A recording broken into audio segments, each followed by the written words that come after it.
Though multitudinousness of things has no existence as such, they appear to the intoxicated as like fireflies, because of their constitutional disturbance.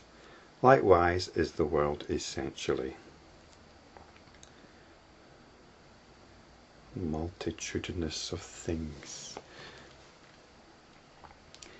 In the previous verse, we heard that the Buddha teaches one self nature, this one self, and yet we experience the world as diverse, as something with a lot of things in it,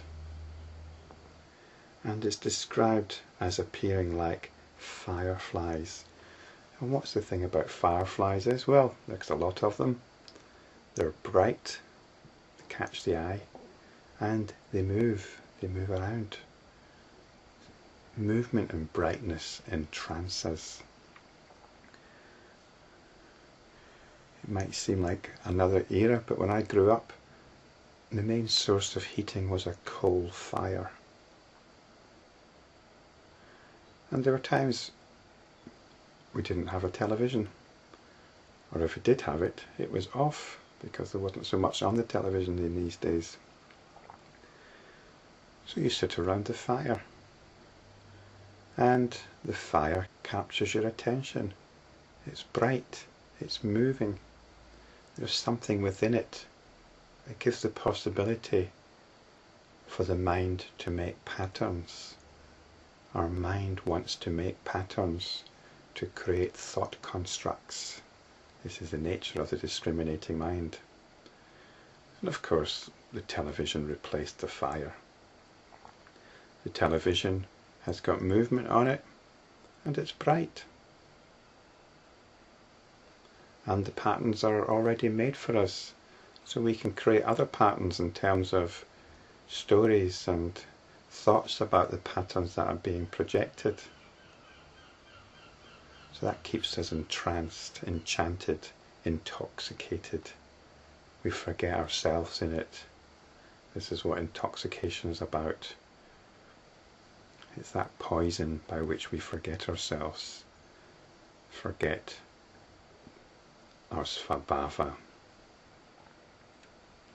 And of course nowadays, what's replacing the television is the computer screen.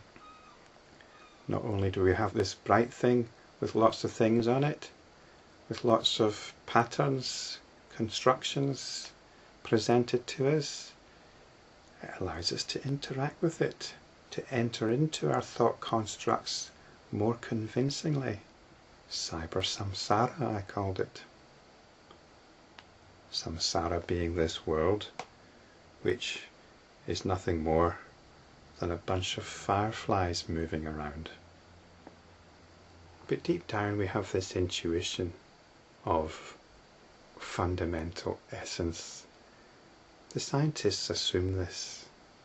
For some reason there's an assumption that there's some fundamental building blocks. It's the goal of science to reduce everything to the one thing.